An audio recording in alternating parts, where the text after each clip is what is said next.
की हिंदुत्व हा शब्द हजारो वर्ष भारतात आहे, तर सावरकरांनी त्यात काय वेगळं केलं? सावरकर आणि हिंदुत्व म्हणजे या दोन वेगळ्या गोष्टी का आहेत? मी आणि माझा सदरा म्हटल्यासारखं. किंवा आजपर्यंत हिंदुत्वाबद्दल जे जे कोणी जे जे काही सांगितलं त्याला छेद देऊन सावरकर काही विचित्र का सांगणार आहेत? तर या सगळ्या गोष्टीचा आपल्या मनातला संभ्रम दूर व्हायला हवा. म्हणून सुरुवात अशीच करूया की सावरकरांनी मुद्दामच हिंदुत्व हा ग्रंथ समस्त हिंदू लोकांना वाचनासाठी उपलब्ध केला. याचं महत्तम कारण त्यांनी पहिलं चिंतनातच ते मांडलंय की कोणताही समाज एक राष्ट्र होण्यासाठी, ते एक राष्ट्र राहण्यासाठी, ते एक राष्ट्र मनानी बनण्यासाठी त्याला एका सामायिक धाग्याने बांधावं लागतं. नुसता भौगोलिक धागा त्याला पुरेसा नाही होत. परंपरेचा धागा, पुण्य ग्रंथांचा धागा, इतिहासाचा धागा, आचार विचारांचा धागा, असा एक अत्यंत चिवट असलेला दोर त्या समाजाच्या मनाला बांधावा लागतो. तेव्हा कुठे तो एक समाज, मी एक राष्ट्र आहे, हे मान्य करायला सुरुवात करतो. पण दुर्दैवाने सावरकरांच्या कालखंडापर्यंत का कोणास ठाऊक, पण एक मोठा आळशीपणा असा झाला होता की तुमच्या आमच्यामध्ये समान धागा कुठला, याचं निरूपण करायला कुठेतरी निरूपण करणारे कमी पडले. ज्यांच्या ज्यांच्यापर्यंत निरूपण पोचलं पाहिजे त्यांच्यापर्यंत पोचायला कुठेतरी कमी पडले. आणि परिणामतः सावरकरांच्याही वेळेला अनेक जाती जमाती, आम्ही हिंदू नाही आणि असलो तर कसे, काय म्हणून हिंदू, असे प्रश्न विचारण्याच्या सुद्धा संभ्रमापर्यंत येऊन पोचली. अशा वेळेला या सगळ्यांची पुन्हा एकदा समजूत घालणं आवश्यक होतं. म्हणून सावरकरांनी हेतुपुरस्सर हिंदुत्व नावाचा ग्रंथ लिहिला, ज्यामध्ये त्यांनी हिंदू समाजाची एक सुंदर व्याख्या केली. आजपर्यंत अनेक व्याख्या झाल्या, पण सर्वसमावेशक, ज्याला शेवटची प्रेषिताची व्याख्या म्हणावी, इतकी सुंदर व्याख्या सावरकरांनी केली. आ सिंधू सिंधू पर्यंता यस्य भारत भूमिका पितृभू पुण्यभूश्चैव सवै हिंदू इति स्मृतः. सावरकरांचं पहिल्यापासून म्हणणं होतं, स्मृती ग्रंथ हे उत्तमच आहेत, पण अमुक एक गोष्ट स्मृतीत आहे का नाही हे तपासायलाही हरकत नाही. पण समजा एखादी आवश्यक गोष्ट नसेल तर ती नाही म्हणून गप्प बसणं हा आपल्या विद्वत्तेचा अपमान आहे. तुम्ही नवीन स्मृती तयार करा, तुम्ही नवीन नियम तयार करा. मागल्या ग्रंथामध्ये ते नव्हतं हे तुमचं म्हणणं म्हणजे तुमचं वाचन छान आहे इतकंच कळलं. पण पूर्वीच वाचणाऱ्यांनी नवनिर्माणच करायचं नाही असं अजिबात नाही. किंबहुना त्यांनी आपल्या आर्य राष्ट्राचा जो प्रगतीचा आलेख मांडलाय त्याच्यामध्ये त्यांनी सातत्याने दाखवलंय की आपल्या सर्व ऋषी मुनींनी वेद रचना करत असताना वेद शब्दाचाच मूळ अर्थ अनेक विद्यांच्या माहितीचा प्रचंड साठा. मग काही सूक्त यांनी तयार केली आहेत, काही यांनी केली आहेत, काही मंडळ यांनी तयार केली आहेत, काही मंडळ यांनी केली आहेत. आणि असं करता करता वेद झाले. पुढची स्मृती काळ आला तेव्हा समाजासाठी आवश्यक ते नियम, काही नियम यांनी लिहून काढले, काही नियम यांनी लिहून काढले. नंतरच्या काळामध्ये अरे असा नको होता नियम, यांनी बदलला. असा सातत्याने सर्वसमावेशक असा शास्त्राचा आधार आर्य करतच राहिले. हिंदू शब्दासाठी जेव्हा सावरकरांवर अनेकांनी आक्षेप घेतला होता, हिंदू म्हणजे परकीय लोकांनी तुम्हाला दिलेला निंदावाचक शब्द, तो कशाला तुम्ही डोक्यावर घेता? त्याला समर्पक उत्तरही सावरकरांनी त्या ग्रंथात दिलंय. की आम्हाला कुठल्याही परकीय माणसांनी हिंदू हा शब्द दिला नाही. आमची पहिली मूळ वसाहत सिंधूच्या तीरावर होती, तिथे ती भरभराटली.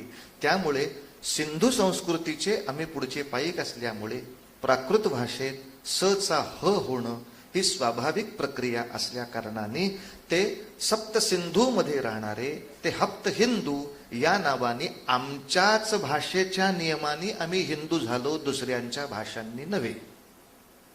आणि आता हिंदू हा शब्द जर कोणी निंदावाचक केला असेल तर तो त्याच्या मानसिक मूर्खतेचा पुरावा आहे. त्याला मी काय विचार करत बसू? सावरकरांची बॅरिस्टर नावाची बुद्धी, बॅरिस्टर पदवी काढून घेतली तरी बुद्धी तिथंच होती ना. त्यामुळे तात्या म्हणजे सावरकरांचं टोपण नाव, ते युक्तिवाद मोठा छान करायचंय.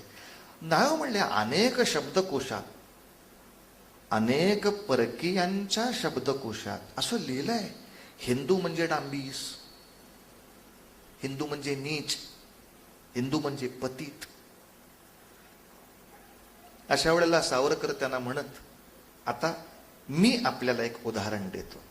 हो, समजा एखाद्या पुस्तकातल्या एका पानावर शीर्षक असेल हत्तीची माहिती, आणि त्याच्या खाली जर माहिती लिहिली असेल की या प्राण्याला आयाळ असते, हा मोठी गर्जना करतो, याला नख जबरदस्त असतात, हा मेघांची गर्जना झाली की त्याच्याकडे बघून डरकाळी फोडतो, अशी पुढे माहिती लिहिली आहे. आणि शीर्षक आहे हत्तीची माहिती. आपण या पानाबद्दल मला काय सांगाल? समोरचा माणूस आपोआप आपल्या कह्यात यायचा. तो म्हणायचा सरळच आहे, काय प्रिंटिंग मिस्टेक आहे. अहो तिथे हत्ती नाही आहे, मग तिथं सिंह लिहायचं असणार किंवा वाघ लिहायचं असणार, प्रिंटिंग मिस्टेक झाली आहे. मग सावरकर म्हणायचे तुम्ही जो शब्दकोश वाचलात ती प्रिंटिंग मिस्टेक आहे, तिथं हिंदू नाही यवनाचं नाव लिहायचं होतं, ते चुकून लिहिता आलेलं नाही. बाकी डांबीसपणा हिंदूंच्याकडे तसा फारसा नाही. त्या प्रिंटिंग मिस्टेक माझ्या डोक्यावर मारू नका. तुम्हाला काय मिस्टेक करायच्या ते तुम्ही करा. मला माझा जो धर्म, मला माझी संस्कृती जी सांगते ते सावरकरांनी फार सुंदर तऱ्हेनं मांडलं. म्हणजे साध्या वेद स्मृती उपनिषद याचा सुद्धा कसा अभ्यास करावा, मुळात अभ्यास कसा करावा हेही सावरकरांकडून शिकावं. जसं स्वामी विवेकानंदांना आपल्या लोकांनी विचारलं होतं की मुसलमानांच्या धर्मांतराचं प्रचंड मोठं भूत भारताच्या मानगुटीवर बसतंय, ख्रिश्चनांच्या धर्मांतरांचं प्रचंड भूत भारताला त्रास देत आहे, अशा वेळेला हिंदूंनी काय करावं? तेव्हा विवेकानंद पण म्हटले याला उत्तर द्यायचं असेल तर आपल्या धर्माबद्दल मुसलमान आणि ख्रिश्चन जसे सद्गुणी असतात तेवढे तुम्ही सद्गुणी व्हा, तुमच्या सगळ्या समस्या मिटणार आहेत. पण दुर्दैवाने त्यांना त्यांच्या धर्माबद्दल जी निष्ठा आहे त्या प्रमाणात निष्ठा आज हिंदू दाखवत नाहीत, हेच त्यांच्या समस्यांचं मूळ आहे. शुक्रवारी संध्याकाळी 7चा नमाज असताना सगळे 6:45ला तिथे हजर असतात, सगळ्यांची दुकानं बंद असतात. आज माझे काका आले होते म्हणून मी येणार नाही असं एकही कारण कधी ते सांगत नाहीत. टीव्हीवरची मालिका आज खूपच छान आहे म्हणून त्यांची धार्मिक प्रार्थना कधीही थांबत नाही. त्यांचा इमाम किंवा मुल्ला मौलवी आल्यानंतर सगळ्या तऱ्हेचे मोह बाजूला करून वाटेल त्या गर्दीच्या त्रासाची सुद्धा सुखाची वाट करून ते तिथे जाऊन बसतात, आपलं संख्याबळ दाखवतात. यातलं काय हिंदू करतात? रामनवमीच्या दुपारच्या राम जन्माच्या कीर्तनाच्या वेळेला मालिका लागली की देवळात कोणी नाही, सगळे त्र्यंबक विठ्ठलासमोर बसलेले. टीव्ही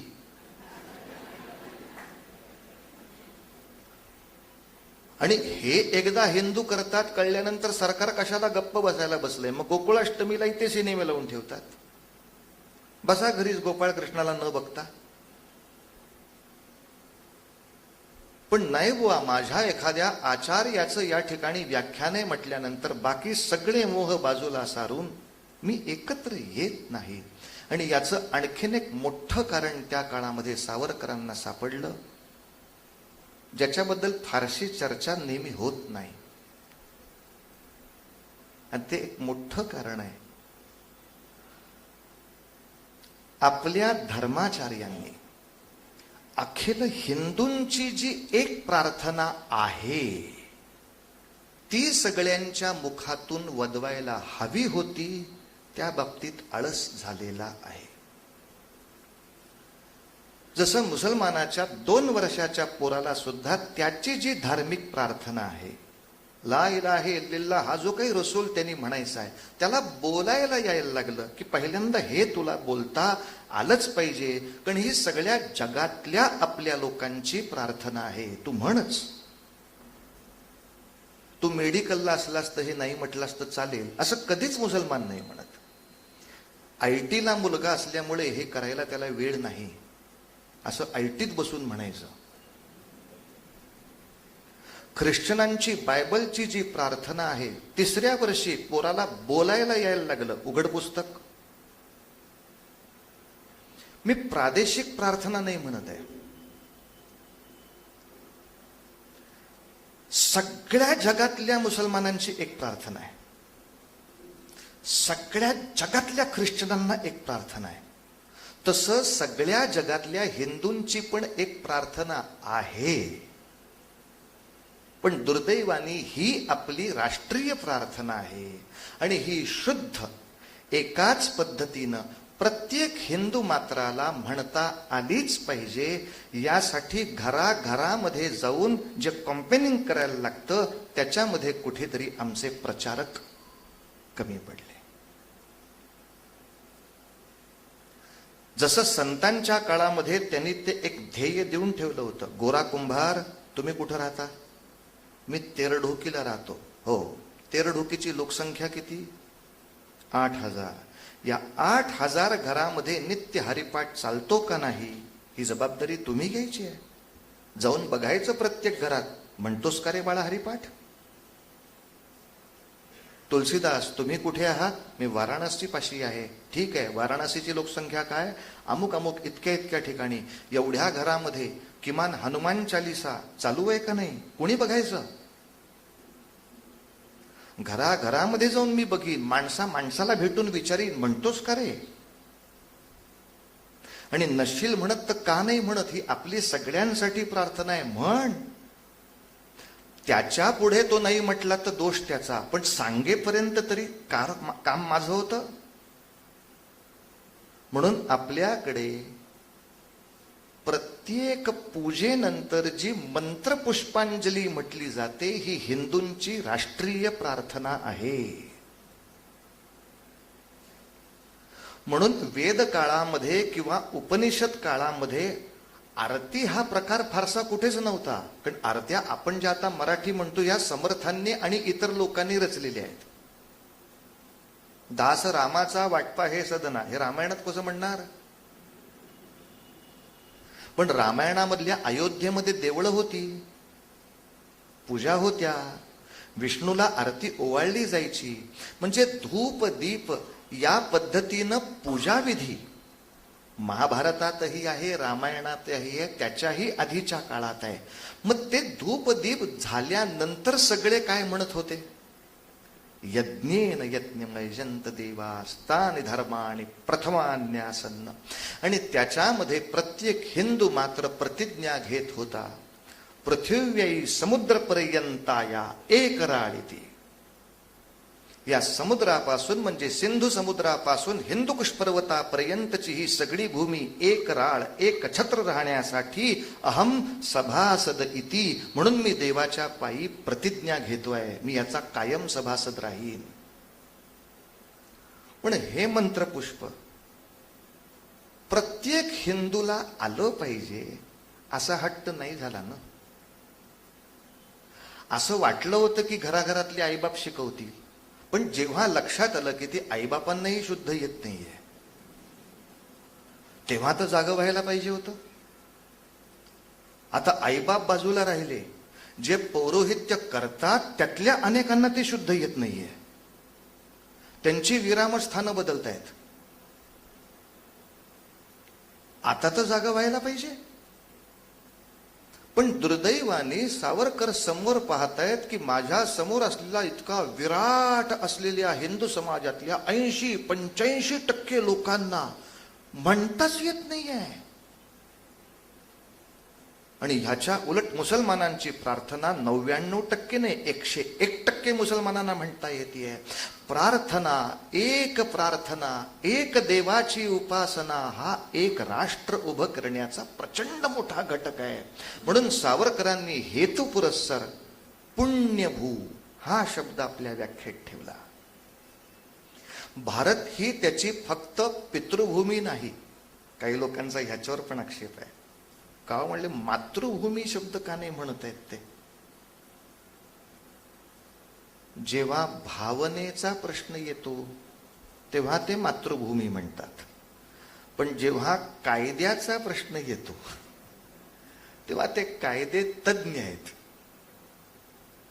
एखादी गोष्ट आपण न विचारता जर उचलली तर कोणीही माणूस पटकन हात धरतून जातो.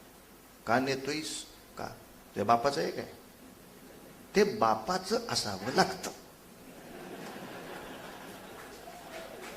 समाजामध्ये उगाचच्या उगाच शब्द प्रयोग होत नाही. मैं तेरे बाप का बंदी नाही हूं.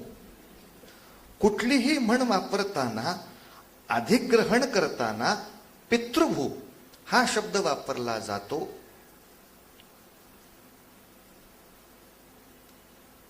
समजा ग्रीकांची राजकन्या चंद्रगुप्ताशी विवाह करून भारतात आली. तिच्या पोटी पुत्र जन्माला आला. आता त्याच्या मातेची मातृभू ग्रीस. म्हणजे तो मातेच्या भूमीशी एकनिष्ठ राहायचं म्हटलं तर हा हरामखोर ग्रीकशी एकनिष्ठ राहणार. राजकन्या कुठलीही असो, तुझे वडील, आजोबा, पणजोबा, खापर पणजोबा, खापर खापर खापर पणजोबा हे सगळे या प्रांतात राहिलेले असल्यामुळं तू इथं आलास, आता तू हिंदुस्थानाचा झालास. ही पितृभूमी आहे. वाड वडिलांची भूमी या अर्थी हा शब्द वापरला जातो. मध्यंतरीच्या काळात लोकमान्य टिळकांनी गणिताच्या माध्यमातून उत्तर ध्रुव सिद्धांत मांडला आणि एक गोंधळ उभा राहिला की आर्य भारताबाहेरून आले असा प्रचार प्रचंड सुरू झाला. आणि जो आस्थागायत इतिहासाच्या पुस्तकात आहे. भारताबाहेरून म्हणजे कुठून आले? आता त्या उत्तर ध्रुव सिद्धांतामुळे लोकांच्या डोक्यात होतं की यांची पहिली वसाहत उत्तर ध्रुवावर होती, जिथं वसाहत करताच येत नाही असा तो प्रांत आहे. उत्तर ध्रुवावरची थंडी आणि उष्णता आपण पाहिलीत काय? आता वेदांमध्ये काही वर्णनं उत्तर ध्रुवाच्या भूगोलासारखी येतात, पण या वाक्याचा अर्थ आमचे काही ऋषी मुनी उत्तर ध्रुवावर जाऊन सुद्धा काही काळ राहून आले असंही नाही का होत? आणि समजा उत्तर ध्रुव नावाचा प्रांत सोडूनच निघून यायचं होतं तर मध्ये रशिया नावाचा एवढा प्रचंड मोठा देश असताना एवढी भूमी सोडून ते सिंधूकडे का आले? म्हणजे सिंधू त्यांची मूळ भूमी होती. जर उत्तर ध्रुवावर हिमवर्षाव झाला किंवा प्रचंड मोठा प्रलय झाला, कुठेही प्रलय झाला तर मनुष्य पळून कुठे जातो? आपल्या मूळ भूमीकडे जातो. तो रशियात का नाही थांबले? मग ते रशियात नव्हता प्रलय झालेला.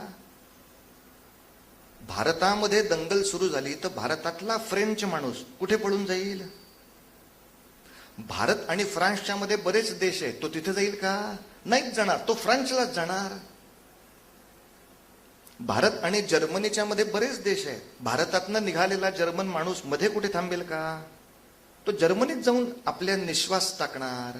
मग तसं उत्तर ध्रुव सोडल्यानंतर मधले सगळे प्रांत वगळून ही माणसं सिंधूच्या तीरावर आली, म्हणजेच ती सिंधूपाशी होती आणि तिथून गेली होती, हा त्याचा पुरावा नव्हे का?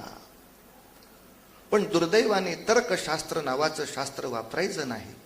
आणि एकदा भांडण लावण्यासाठी एखाद्या लाकडाचा उपयोग आहे म्हटलं की ते लाकूड जपून ठेवायचं.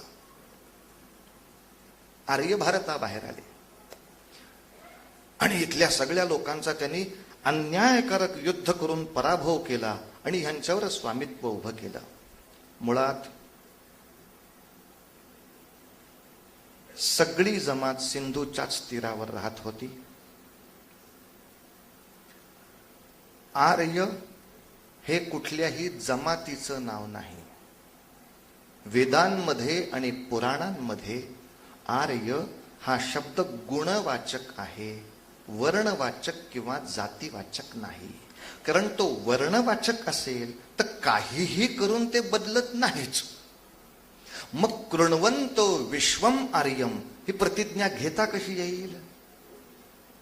मी सगळ्या विश्वाला आर्य करून टाकीन ही प्रतिज्ञा ज्या वेळेला त्या सगळ्या लोकसमूहाची झाली तेव्हा तो वर्णवाचक शब्द येणंच शक्य नाही. आर्य म्हणजे श्रेष्ठ होणं. सामान्य पशुतुल्य जीवन आपण जे जगतो त्याच्यापेक्षा काही श्रेष्ठ नीतिमूल्य घेऊन जगण्याचा प्रयत्न करणं.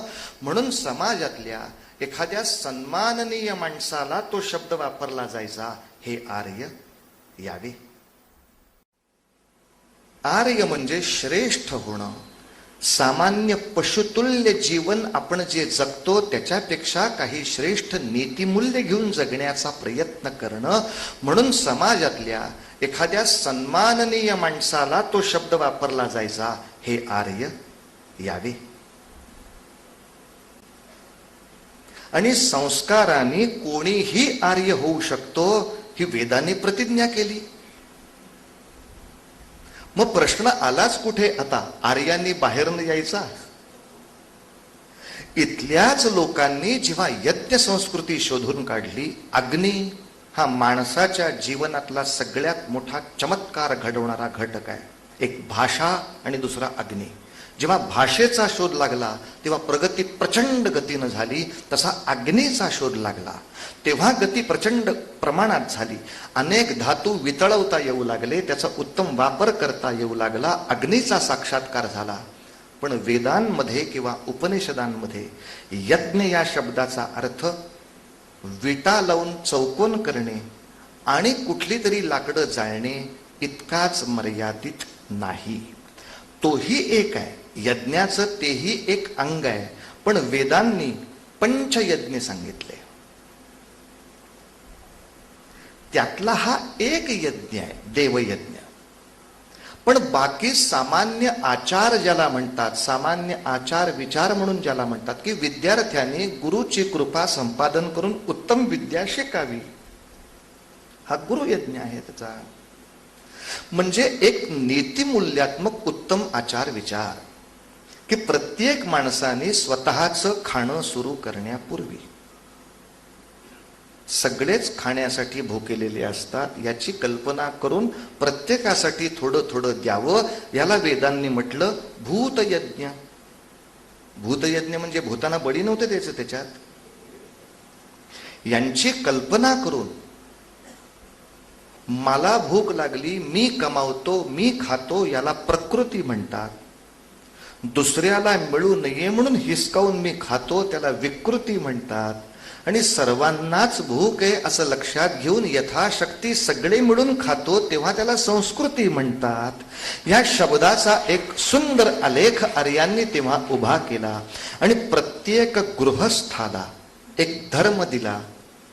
रोज जेवणापूर्वी तू काकबली दिला पाहिजेस, तू गोग्रास दिला पाहिजेस. आता शब्दाचा नीट अर्थ नाही समजून घेतला तर किती गोंधळ होतात कल्पना करा. एका विद्वानाने तर ह्याच्याही पुढे जाऊन सांगितलं की हे सगळे म्हणले मांसाहारी फार प्रचंड विचित्र होते का? प्रत्येक जेवणाच्या आधी कावळा बळी द्यायचे म्हणले, काकबली. अरे म्हणलं शहाण्या, कावळे मारून खाण्यासाठी ते नाही लिहिलेलं, कावळ्यासाठी भाताची मूद नेऊन ठेवावी ही सांस्कृतिक विशेषता आहे त्याच्यात. माझ्या जेवणाच्या वेळेला माझ्या दारावरनं एखादा चतुष्पाद प्राणी गेला, गोग्रास याचा अर्थ फक्त गायीसाठी असतो असं नाही. स्मृतिकारांनी कोणीही चतुष्पाद प्राणी माझ्या घरावरनं गेला, मी जेवत असताना त्याची भुकेली नजर माझ्यावर नाही पडता कामा. त्याच्यासाठी मी काहीतरी अन्नाचा एक कण काढून ठेवलेला पाहिजे दाराबाहेर. बाबा रे, हे खा आणि पुढे जा. आर्य होणं म्हणजे संस्कृतीनं मोठं होणं. त्यासाठी पानावर बसलं की पानाभोवती पाणी फिरवायचं, 5 शितं बाजूला काढायची. कोणासाठी? कीटकांसाठी. हे सगळे धार्मिक आचार चांगलेच होते हो. प्रश्न पडला एकच, हे का करायचं ते सांगितलंच नाही. सांगितलंय ना, परिशिंचामी. अरे शिंचामी नाही म्हणायचं, सिंचामी शब्द आहे. सिंचन करणे हा शब्द, तो शिंचा नावाची शिवी घालूनच जाता. मलाच शिंचा म्हणतायत, शिंचामी. जसं कर्म करून घेतलं पाहिजे तसा त्याच्या मागचा अर्थ समजावून दिला पाहिजे. मनापासून करतात बरं, मुलं सगळं मनापासून करतात. फक्त प्रचारकाची ताकद पाहिजे. मला समजावता आलं पाहिजे त्याला की हे छान करतोयस तू बाळा. म्हणून मुद्दाम मी कित्येक वेळेला शाळांमध्ये असं अभियान राबवलं होतं, अजूनही राबवतो, की तुम्हाला आपल्या संस्कृतीबद्दल अजूनही काही शंका असतील, मोकळेपणाने विचारा. तुमच्या डोक्यात शंका ठेवल्या तर मला कळत नाहीत, आणि ते शंका घेऊन काम करत असल्यामुळे ते मनापासून होत नाही. मुलांनी किती साध्या शंका विचाराव्यात कल्पना करा. त्याने शंका विचारली, आपले तुम्हाला रामाचा आणि कृष्णाचा विजय व्हावा असं वाटत नाही का? न वाटायला काय झालं? मग तुम्ही सारखं आम्हाला कीर्तनात असा मंत्र का म्हणायला सांगता, हरे राम? गोष्ट किती खरी आहे मला सांगा. 5वीच्या मुलाच्या दृष्टीनं बरोबर आहे त्याची शंका की हरे कृष्ण कृष्ण कृष्ण. एकाही मॅच मध्ये जिंकत नाही, सारखा हरेच. IPL असो नाही तर BPL असो. मग असं कसं हो आपले? मग त्याला मनापासून आपण समजावून सांगितलं पाहिजे, हा जो मंत्र आहे ना बाळा, हा संस्कृत आहे. त्यामुळं मराठीप्रमाणे त्या शब्दांचे अर्थ लावायचे नाहीत. ती ओळ संस्कृतात आहे म्हणून संस्कृताप्रमाणे अर्थ लावायचा असतो. राम हा शब्द सगळ्यांना माहिती आहे, कृष्ण हे नाव माहिती आहे. तसंच महाविष्णूंचं आणखीन एक नाव आहे हरी, श्रीहरी. अशा महाविष्णूंना सुद्धा मी नमस्कार करतोय. तर हरी या शब्दाला जेव्हा आपण हाक मारतो तेव्हा त्याचं रूप हरे असं तयार होतं. जसं एखाद्या मुलीचं नाव गोदा असेल, गोदावरी, तर तिला हाक मारताना हे गोदे. गंगा असेल तर तिला हाक मारताना गंगे. तसं हरी हा स्त्रीलिंगी शब्द वापरत असल्यामुळं त्याची हाक मारताना हरे अशी कल्पना होते. ते संबोधन आहे. हे कळल्यावर पुरं छान म्हणायला लागली. आता भरम मिटला हो डोक्यातला. आणि त्यांना किमान ती सवय लावून दिलं की ज्या भाषेत आपण बोलतो त्याच भाषेच्या व्याकरणाप्रमाणे अर्थ लावावे. पण होतं काय, आता सगळ्या भाषा एकत्र करून मुलं बोलतात ना, त्यामुळे धड कुठल्या भाषेतला अर्थ घ्यायचा हेच कळत नाही. आता अनेक उत्तर प्रदेशीय लोक सुद्धा महाराष्ट्रात येऊन राहिलेत, शाळा कॉलेजामध्ये येतात, ते मित्र होतात. मग आमची मुलं त्यांच्यासमोर आपलं हिंदी पाजळतात. तुम हमारे यहाँ शादी में आ जाओ, हमारे यहाँ शादी में बहुत गंमत असते. गंमत क्या गंमत असते? हमारे यहाँ नवरा नवरी के मुंह में घास देता है. आता हिंदीमध्ये घास म्हणजे गवत. त्या बिचाऱ्याला कळत नाही काय गोंधळ चाललाय. आपके यहाँ खाना नहीं होता क्या? खाना होता है लेकिन घास खाना ही पड़ता है बोलता. लग्नात गवत का खातात हे माणसं काय कळत नाही. पण त्याला घास या शब्दाचा मराठी अर्थ वेगळा आहे, हिंदी अर्थ वेगळा आहे. आपण एका भाषेत त्याला समजावून सांगू ना, नाही न सांगतायत. मराठीमध्ये घास या शब्दाला आणखीन एक शब्द आहे, तो म्हणजे कवळ. कवळ म्हणजे सुद्धा अन्नाचा एक छोटासा भाग. वदनी कवळ घेता नाम घ्या श्रीहरीचे. आता हा कवळ शब्द म्हणजे अन्नाचा एक भाग. हे ज्या पोरांना माहीत नाही अशी पोरं सर्रास वदनी कवळी घेता. म्हणजे जणू काय हा रिटायर लोकांचा, दात पडलेल्या लोकांचा श्लोक असावा की कवळी घेतल्याशिवाय जेवायला कसं सुरुवात करणार, की वदनी कवळी घेता. आता जेवायला सुरुवात करायची. नाम घ्या श्रीहरीचे. त्या पोराची चूक नाही हो, चूक नाही त्या पोराची. मी त्याला का नाही विचारलं आजपर्यंत की तुला का शंका आहे? मी आजपर्यंत त्याला का नाही विचारलं? कुठेतरी खरंच एक खंत अशी मनाला त्रास देते.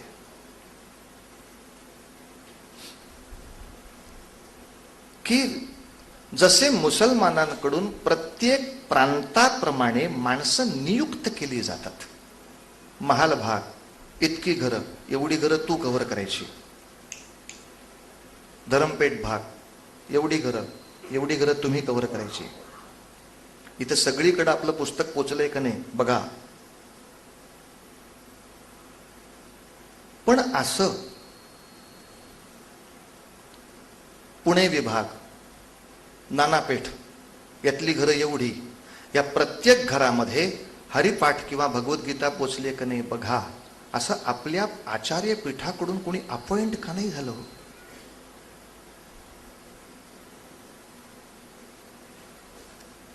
नागपूरसाठी कांची कामकोटी पीठाकडून ही 100 माणसं नियुक्त केलेली आहे. ही सगळी आपल्याला धर्माबद्दलची माहिती देतील, काही शंका निरसन असेल तर ते करतील, प्रत्येक घरामध्ये जाऊन बोलतील. नियुक्तीच नाही. कर्नाटकातला प्रांत, आंध्रामध्ये तर आणखीन एक मोठा चमत्कार आहे. तिकडं रावणाची मंदिर आहेत. भारत नावाचा एकच देश असा भयानक असेल की जिथं रामाचीही पूजा चालते आणि रावणाचीही चालते. परदेशामध्ये कधीच असा वेडेपणा होत नाही. कारण याची पूजा करायची, हा चांगला आणि हा वाईट, या कल्पना इतक्या स्वच्छ असतात की कोणालाही शंका आली की पोप लगेच माणूस तिथे पाठवतो किंवा स्वतः तरी जातो. आंध्रामधल्या शृंगेरीमध्ये आद्य शंकराचार्यांचं पीठ असताना रावणाची मंदिरं बांधून होईपर्यंत काय करत होतो आम्ही? ही आज नाही बांधलेली. की रावणाला प्रत्यक्ष पाहिलेला ऋषी कोण आहे? वाल्मिकी आहे. कारण वाल्मिकींनी स्वतः रामांचा राज्याभिषेक पाहिलाय. तो रामांच्या समकालीन आहे. त्यामुळे अलीकडच्या कायदेशीर भाषेत रामाबद्दल ऑथेंटिक बुक कुठलं तर वाल्मिकींनी दिलेलं. बाकी सगळ्यांनी त्या रामायणावरनं कल्पना केल्या, अनेक प्रतिभा फुलवल्या, पण नंतरचे प्रतिभा विलास आहेत. जास्त ऑथेंटिसिटी कशाला द्यायची? त्या काळात कुठलं पुस्तक लिहिलं गेलं ज्या रामायणाचं रामासमोर गायन झालंय, इतकं ते ऑथेंटिक आहे. आणि ज्यामध्ये वाल्मिकी ऋषींनी सांगितलंय की रावण नावाचा त्या काळामध्ये हैदोस होता. तो अनेक कुलस्त्रियांच्या शिलावर घाला घालणारा अत्यंत नीतिभ्रष्ट राजा होता. इतकंच नव्हे तर स्वतःच्या सुनेवर म्हणजे पुतण्याच्या बायकोवर बलात्कार केल्याची घटना वाल्मिकीने तिथं लिहिली आहे. आता वाल्मिकी रामायणामध्ये रावण हा अत्यंत नीतिशून्य, नीतिभ्रष्ट असा असताना असा हा रावण आहे, त्याची पूजा करू नका. कारण आपल्याकडे तो शिवाची पूजा करतो का विष्णूची पूजा करतो का इंद्राची पूजा करतो हे महत्वाचं नसून तो नीतिमान आहे का नाही याच्यावर त्याचं श्रेष्ठपण अवलंबून आहे. त्यामुळे रावण हा शिवपूजक असताना सुद्धा त्या काळामधले वसिष्ठ, विश्वामित्र, जमदग्नी पासून कपिल मुनींपर्यंतचे सगळे ऋषी त्याला कधीही ब्राह्मण म्हणत नव्हते. हा राक्षसच आहे. का? वृत्ती ठरवते काय माणूस आहे ते. याला कुठल्याही ऋषींनी पाठिंबा दिला नाही. खरं रावण हा एका ऋषींचा मुलगा आहे, ऋषींच्या कुळातला आहे. कसं का झालेलं असताना आपल्या जातीचा आहे म्हणून कोणी त्याच्या पाठीशी गेलं नाही. जो नीतिमान नाही त्यांनी देवाची कितीही उपासना केली तरी सुद्धा त्याला सन्मान नाही म्हणजे नाही मिळायचा. भारतामध्ये ही नीतिमत्तेची जोपासना पायाखाली तुडवून टाकून फक्त रावण शिवपूजक आहे आणि आम्ही शिवपूजक आहोत म्हणून रावणाची मंदिरं आंध्रात तयार झाली. लक्षात घ्या, तुमच्या आमच्या धर्मामध्ये माजलेली बेदिली हा आमच्या आळशीपणाचा इतिहास आहे.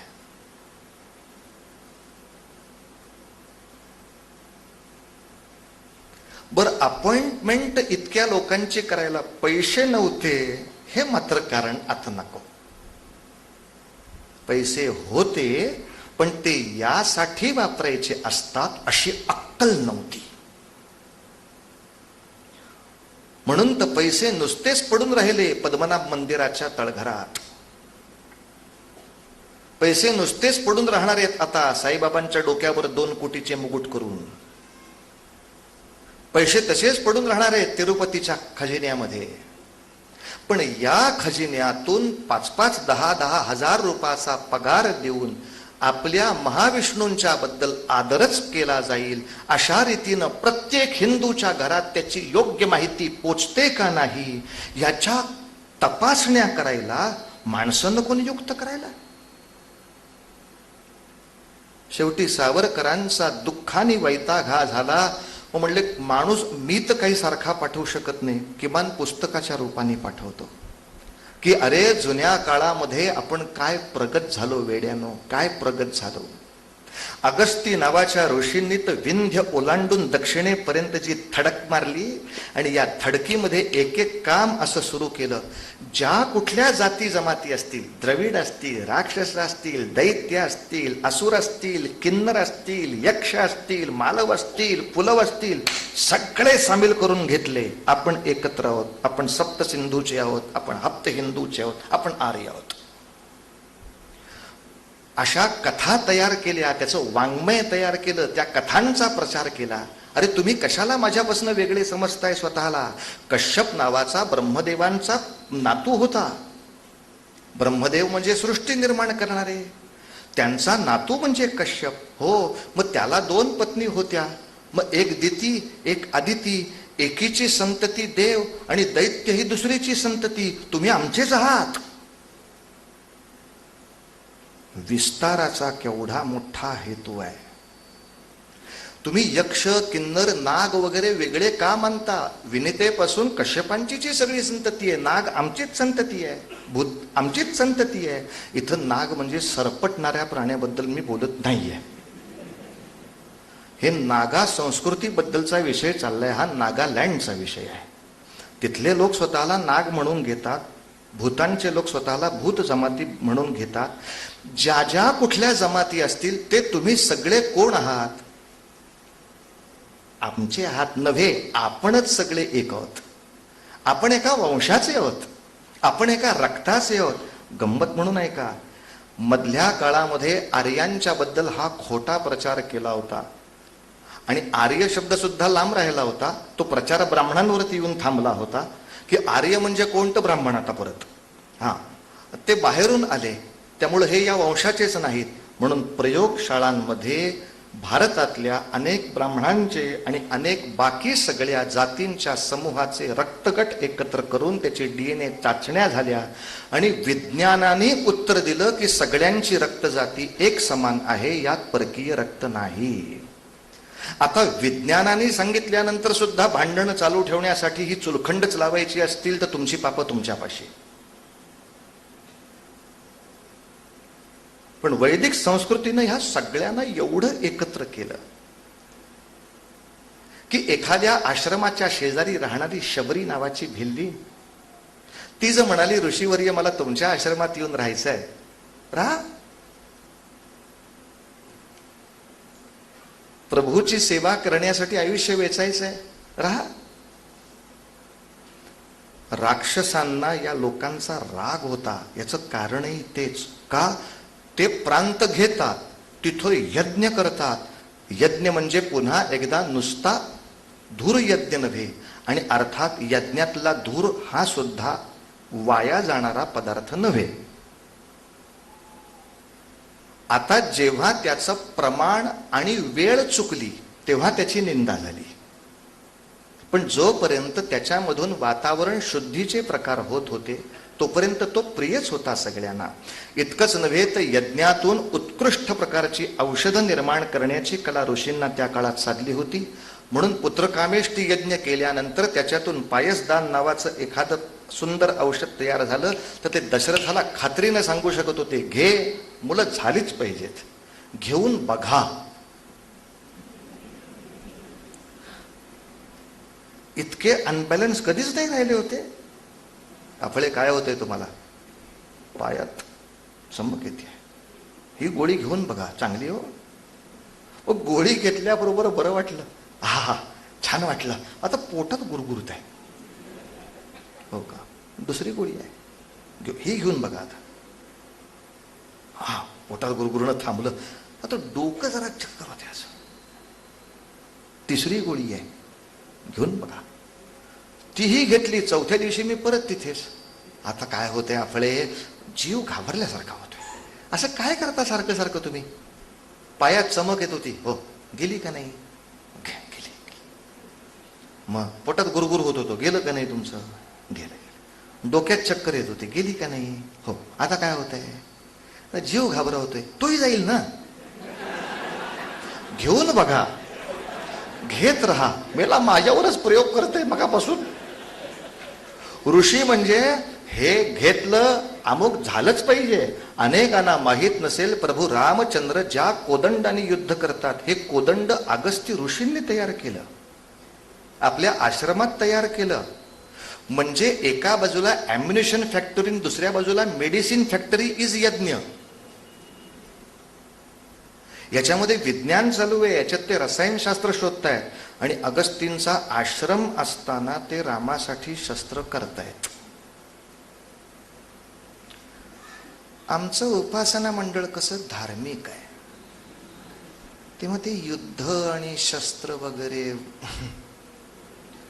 हागवण होते ऐकलं की आम्हाला.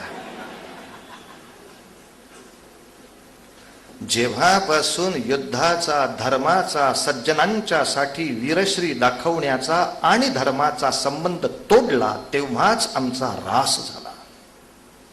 आणि जेव्हा धार्मिक नेते, आध्यात्मिक नेते राजाच्या हाताला हात लावून रामचंद्राच्या मागे उभे होते, तेव्हा आमचा विजय झाला. अगस्तीन वसिष्ठ जर म्हणायला लागले असते की आमचे आश्रम धार्मिक आहेत, आश्रमाची पवित्रता या शास्त्रांनी आणि त्यांच्या प्रॅक्टिसनी. मंदिरामध्ये जप करा, बंदुकीची काय प्रॅक्टिस करता? असले गाढव आमचे ऋषी नव्हते म्हणून आपण जगलो. आणि नंतरच्या काळात तो गाढवपणा केला म्हणून बंदुकाही गेल्या आणि देवळंही गेली. मंदिरामध्ये जसं आध्यात्मिक शक्तीचं जागरण पाहिजे, तसं समाजाच्या भौतिक शक्तीसाठी सुद्धा प्रयत्न करणं हाही धर्मच असतो. ही धर्माची व्याख्या जेव्हा आम्ही विसरलो, तेव्हा सावरकरांना ती सांगावी लागली की धर्म म्हणजे फक्त पारलौकिक पुण्य नसतं, ऐहिक कल्याण साधण्यासाठीचे प्रयत्न म्हणजे सुद्धा धर्म असतो रे माणसा. समाजसेवा हा सुद्धा धर्म असतो, लोकसेवा हा सुद्धा धर्म असतो. दुर्दैवाने धर्माबद्दल चर्चा म्हणजे मुद्दे तीनच. उपासाला काय चालते? अर्थात याच्यामध्ये मी कोणाला वाईट म्हणत नाही, हा, उपासाची मी टिंगल करणार नाही. कारण उपवास नावाचा सुद्धा विषय आरोग्याच्या दृष्टीनं आवश्यक म्हणून धर्मात आलेला आहे. उपवास या शब्दाचा मूळ ऋषींनी केलेला अर्थ आपण नामाच्या योगाने, मंत्राच्या योगाने परमेश्वराच्या अधिक जवळ जायचा त्या दिवशी प्रयत्न करणे. उप म्हणजे जवळ, वास म्हणजे वस्ती करणे. मुळात शब्द अशासाठी तयार झाला आणि त्याच्यातून 15 दिवसातनं किंवा आठवड्यातनं एखाद दिवशी लंघन झालं की आरोग्य बरं राहतं माणसा. आता खाऊ नका हे डॉक्टरने सांगितल्यावर उपोषण करण्यापेक्षा, डॉक्टरच्या नावे उपाशी राहण्यापेक्षा देवाच्या नावे राहणं. त्या चतुर्थी आहे बुवा, मी नाही खाणार आहे. मग त्या दिवशी माझं यंत्र चालू ठेवण्यापुरतं मी काय खायचं?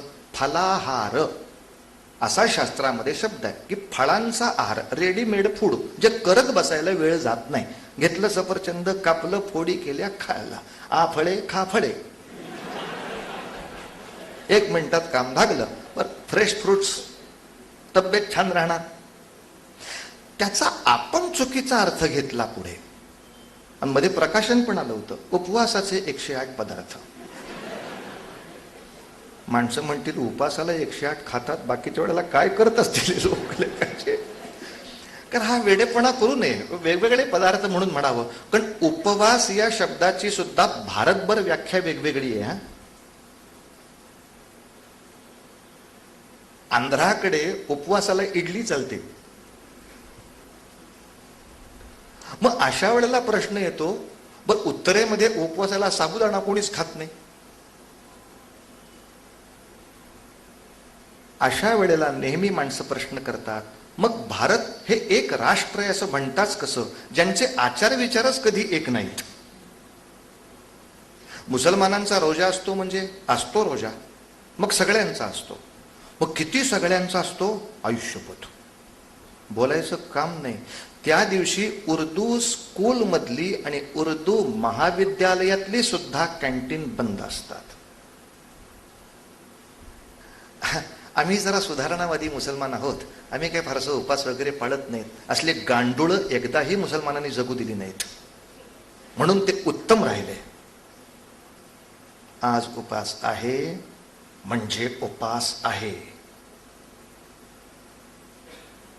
आणि प्रचंड खाण्यासाठी नाही, काही न खाण्याचा उपास आहे. म्हणजे 5 वर्षाचं माझं पोर झालं की 6व्या वर्षाला तो पहिलीत गेला की देवासाठी किमान 12 तास उपाशी राहायची सवय माझ्या पोराला लागली पाहिजे. पहिलीपासून पोरांनी उपास करायचा. जाऊ दे हो, लहानच आहे तो, खा रे मेल्या, मशेण खा, खातोच आहे तो. बाप सांगतोय हे कर, आई सांगते तिसरंच काहीतरी. मुसलमानांनी, ख्रिश्चनांनी सगळ्यात उत्तम काम केलं राष्ट्र बांधताना, म्हणजे आचार विचार धर्म पद्धती घट्ट एक ठेवली. आणि ती एक घट्ट ठेवायला कुठेतरी आम्ही कमी पडत राहिलो.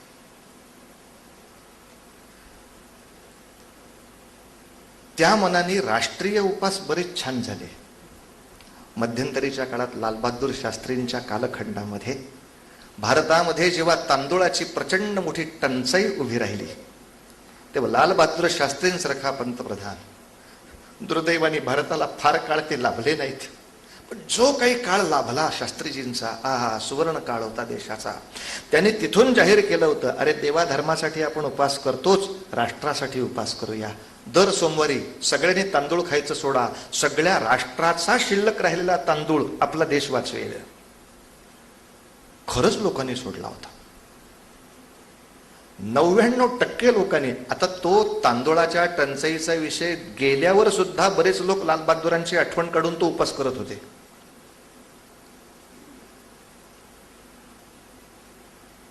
राष्ट्रीय उपास. पण लालबहादुरांचा काळ निघून गेला. नंतरच्या काळात अशी टंचाई झाल्यानंतर थातूरमातूर दंड करून सगळं प्रकरण मिटलं. त्यामुळे त्यातला लालपणाचा भडकपणाही गेला आणि बहादूरपणा केव्हाच तुमच्या आमच्यातला संपला ते त्या काळात आम्हाला समजून आलं त्याच्यात. पण लालबहादुरांची खरंच आठवण करण्यासारखी होती. खादीचं धोतर, खादीचा सदरा असे घालून लोकसभेमध्ये यायचे, संसदमध्ये यायचे. हो, मी भारतीय आहे ना, भारतीय वेशाचा अभिमान पाहिजे मला, मला माझा अभिमान पाहिजे. आता त्यांच्याबरोबर राहायचंय म्हणजे आता कोट घालायला पाहिजे अशी काही सक्ती नाहीये. आमच्या बरोबर राहायला पाहिजे म्हणून त्यांनी कधी धोतर घातलं होतं? मग पाश्चात्यांना त्यांच्या कपड्याचा अभिमान असेल, मी माझ्या कपड्याचा अभिमान का सोडावा? कशासाठी सोडावा? हा, रोजच्या धावपळीसाठी मला थोडासा त्याचा त्रास होत असेल, मी धावपळीसाठी बदलेन. पण जेव्हा माझा समारंभ आहे तेव्हा मी माझा वेश का करू नये? लालबहादूर स्वतः खादीचं धोतर, उंचीला 4.5 फूट फक्त, आणि पाकिस्तानचे अध्यक्ष 6 फूट. लोक सारखे विचारायचे, लालबहादूर तुम्हाला विचित्र नाही का वाटत त्यांच्याशी बोलताना? काय वाटायचं विचित्र? तुम्ही एवढे बुटके येते, एवढे उंच, आपल्या शारीरिक वैगुण्याचा आयुष्यात कधी विचार करायचा नाही, राष्ट्राचा विचार करायचा. स्वतःच्या वैगुण्याला लपवून त्यांनी भारताचं नाव मोठं केलं. आणि शास्त्रींनी पत्रकारांना उत्तर दिलं, वाईट कशाला वाटलं पाहिजे? अरे मला त्यांच्याशी बोलायचं असेल तर मान वर करून बोलतो मी, आणि माझ्याशी बोलायचं असेल तर त्याला मान खाली घालावी लागते. काय साधा माणूस आहे काय? बहादूर शास्त्री आहे तो. राष्ट्रीय उपास त्या काळात त्याने दिले. पण उपासाची व्याप्ती फळं खाणं अशी जर खरंच आपल्या वेदांची आणि उपनिषदांची असेल तर या परिवर्तनाची सुरुवात कोणापासून करूया? आपल्यापासून झाली पाहिजे. सावरकर नेहमी आग्रह तोच करायचे, सगळ्या अपेक्षा दुसऱ्याकडनं का हो करता? तुम्ही सांगा ना की आज माझा उपास आहे, मी सफरचंदा चिक्कूशिवाय दुसरं काही खाणार नाहीये, किंवा काही नाही खायला दिलं तर अधिक उत्तम. मीच म्हणायला सुरुवात केल्याशिवाय नाही बुवा, वैदिक पद्धतीनं सांगितलेले उपास करणारी लाख माणसं ही आहेत असं बोट दाखवून कोणाला दाखवता येईल? असं मी कोणाकडे दाखवायचं? उपास चांगल्यासाठी झाला होता, पण देशावरती संकट आलेलं असताना त्याच्याबद्दल चर्चा काहीही न करता देवळामध्ये चर्चासत्र. उपवासाला दुधी भोपळा चालेल का तांबडा भोपळा चालेल? मग धणे चालत नाही तो कोथिंबीर का चालावी? जो विषयच नाहीये मुळात धर्माचा, धर्माप्रमाणे वागायचं असेल तर यातलं काहीच खायचं नाहीये उपासाला. का आपण चर्चा करतोय वेळ घालवायला?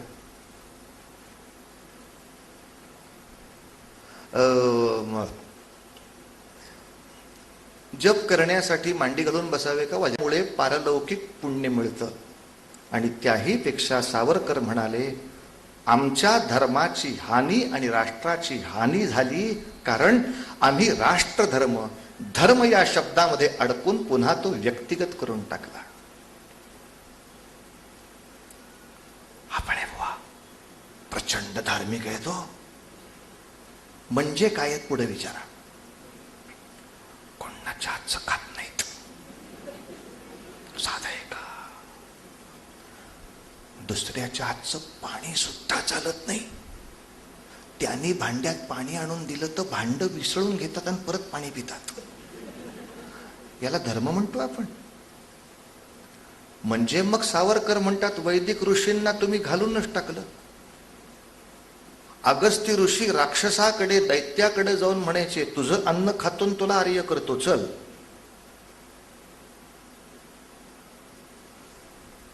वातापी आणि एलवल नावाच्या राक्षसांना आपल्या पोटामध्ये अगस्त्यांनी पचवून टाकलं आणि यज्ञ संस्कृतीचा पाया तिथं रोवून दाखवला. अंगिरस नावाचे नागालँडमध्ये गेले, नागा लोकांमध्ये गेले, झोपड्यांमध्ये राहिले, त्यांच्याबरोबर राहिले. नागा लोक म्हटले, तुझ्या घरातलं खातो, चल तुला आर्य करतो.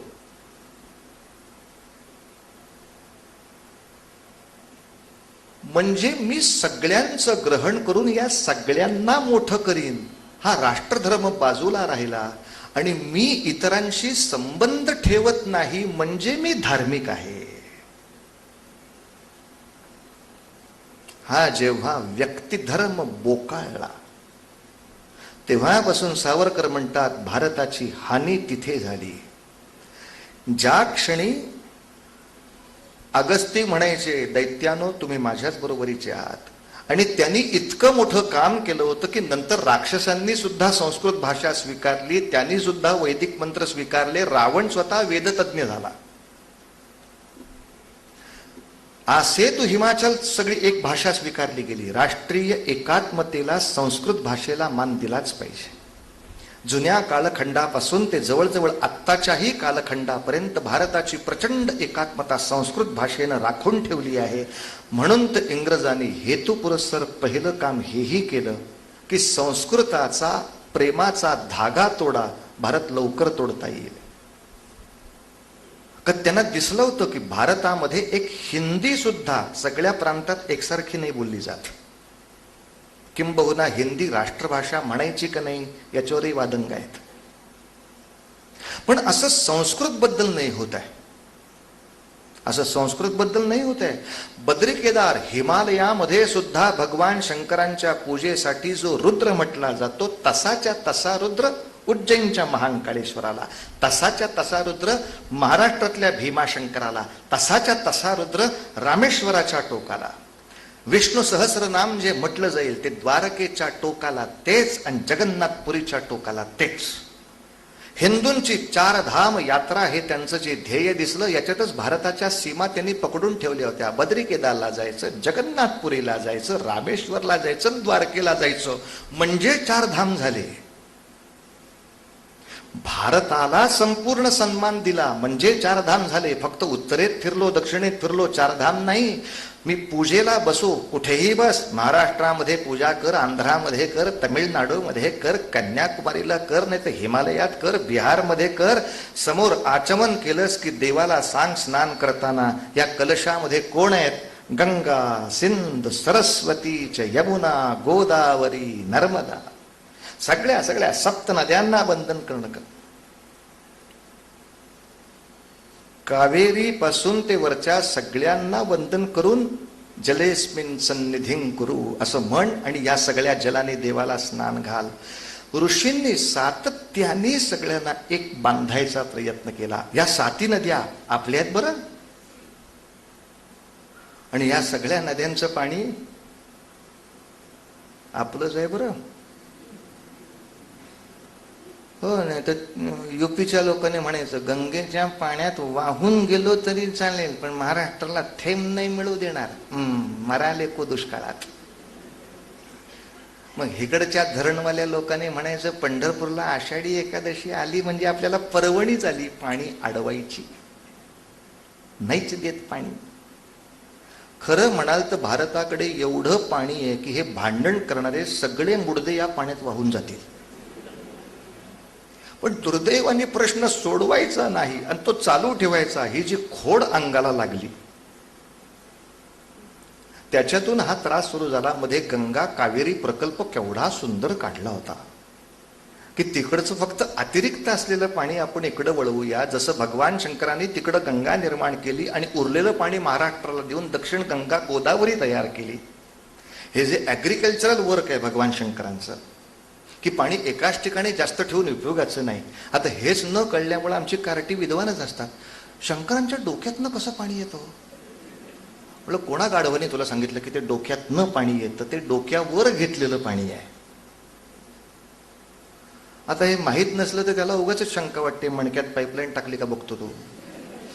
त्याची चूक नाही, मी समजावून नाही सांगितलं त्याला हे की भगवान शंकर हे त्या काळातले सगळ्यात मोठे शेतकी विद्येचं प्रगल्भ रूप करणारे होते की एवढा प्रचंड पाण्याचा प्रपात थांबवायचा, आपल्या डोक्याने थांबवायचा आणि तो मिनिमाइज करून पुढच्या लोकांपर्यंत पोचवायचा.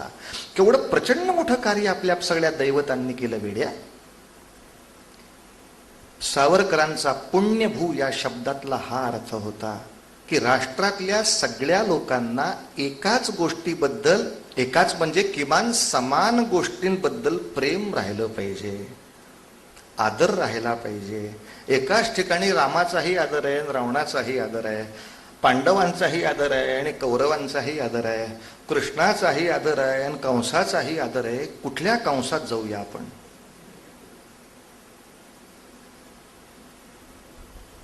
याचं कारण धर्माचार्यांनी आपल्या प्रत्येकाच्या मनापर्यंत एकच श्रद्धास्थान नीट जातंय का नाही याचा फारसा अभ्यास नाही झाला, एक. आणि दुसरं, सावरकरांचं एक वाक्य फार विचित्र वाटेल आपल्याला, पण सावरकरांनी फार उघडपणे ते सांगितलंय. माझ्या भारताचा नाश मी माझं मूळ वेदांमधलं हिंदुत्व विसरल्यामुळे झाला. का? वेद काळ असो, पुराण काळ असो, उपनिषद काळ असो, आपल्याला आश्चर्य वाटेल, दुर्दैवाने हे वाक्य कोणी बाहेर काढून दाखवत नाही, पण शास्त्रामध्ये असं स्वच्छ लिहिलंय की राजाने जर आपले मंत्री नेमायचे असतील तर आपल्या मंत्रिमंडळातले 3 मंत्री ब्राह्मणांचे असावेत, 2 मंत्री शूद्रांचे असावेत, 4 क्षत्रियांचे असावेत तर 3 वैश्यांचे असावेत. शास्त्रामध्ये शूद्राला मंत्रीपद देण्यासाठी राजावर बंधन आहे. इतकंच नव्हे तर रामाला राज्याभिषेक करायचा का नाही याच्याबद्दल जेव्हा चर्चासत्र झालं तेव्हा रामायणामध्ये स्वच्छ उल्लेख आहे की ब्राह्मण, क्षत्रिय, वैश्य, शूद्र या सर्व लोकांचे प्रतिनिधी बोलवण्यात आले. त्यांना सिंहासनावर म्हणजे समान आसनावर बसवण्यात आलं. त्यांची पाद्यपूजा दशरथांनी केली. मी एवढा मोठा राजा असताना या व्यापाऱ्याची कशाला पूजा करू? मी एवढा मोठा राजा असताना कामगार संघटनावाल्याची पूजा कशाला करू? किंवा आता माझ्याकडं राज्याभिषेक व्हायचा आहे किंवा यज्ञ व्हायचा आहे तर हे शूद्र हित कशाला पाहिजेत? दारा बाहेर उभा राहा. असं कुठं नाही केलं रामायणामध्ये लोकांनी. किंबहुना वसिष्ठांचं जिच्याशी लग्न झालं अशी ती अरुंधती, जी मातंग कन्या, मांगाची मुलगी, तिला यज्ञामध्ये वसिष्ठांचं जसं पूजन झालं तसंच गुरुपत्नी म्हणून तिचंही पूजन झालं दशरथाकडून. मांगाची पूजा करायला आमचं काय क्षत्रियत्व गेलंय काय? हा विषय रामायणात येत नाही. किंवा रामायणात दशरथ असंही कधी सांगत नाहीत, वसिष्ठ तुमचं एक ठीक आहे, तुम्ही फक्त पूजेला आहे, ती बायको आणू नका, कुठली मेली कुठल्या जातीची आणली दिली, असं होत नाही. अख्ख्या भारतामध्ये पातिव्रत्याचा आदर्श म्हणून मानली झालेली सावित्री दैत्य कुळातलीच आहे की हो. ती कुठं आर्य कुळामध्ये होती आधी? पण सगळी सावित्री दैत्यांची असली तरी ती चांगली वागली, ती आपली आहे हे म्हणायचं जेव्हा सुटतं, त्यांचा आमचा काही संबंध नाही, हा धर्म, आणि ते आमच्यापेक्षा कमी दर्जाचे आहेत, तिथं देशाचं विघटन आहे. राजपूत म्हणणार जाट म्हणजे आमच्या समोर घोड्यावर नाही बसायचं, खाली उतार, का माझ्या समोर घोड्यावर बसला कापून काढीन, हे शौर्य हो. आणि अकबर आला की पाय चाटीन. मग सगळं शौर्य जाटासमोर बघतोय. नागपूरमध्ये बाबासाहेब आंबेडकरांनी एवढं मोठं धर्मचक्र परिवर्तन केलं, यातली सगळी माणसं काही वेडी म्हणून नाही निघून गेलेली. जेव्हा बाबासाहेबांनी हे दुःख व्यक्त केलं की आमच्याकडे धर्म म्हणून काय सांगता, शुचिरभूत झालेला मनुष्य स्वच्छ होऊन धोतर नेसून जेवायला बसला तर घरातल्या मांजराला मांडीवर घेतोय, जे रोज उंदीर खाते नॉनव्हेज. मांजर मारून जे कुत्र खाते त्याच्या हातामध्ये हात देऊन, टॉमी पंजा दे बरं.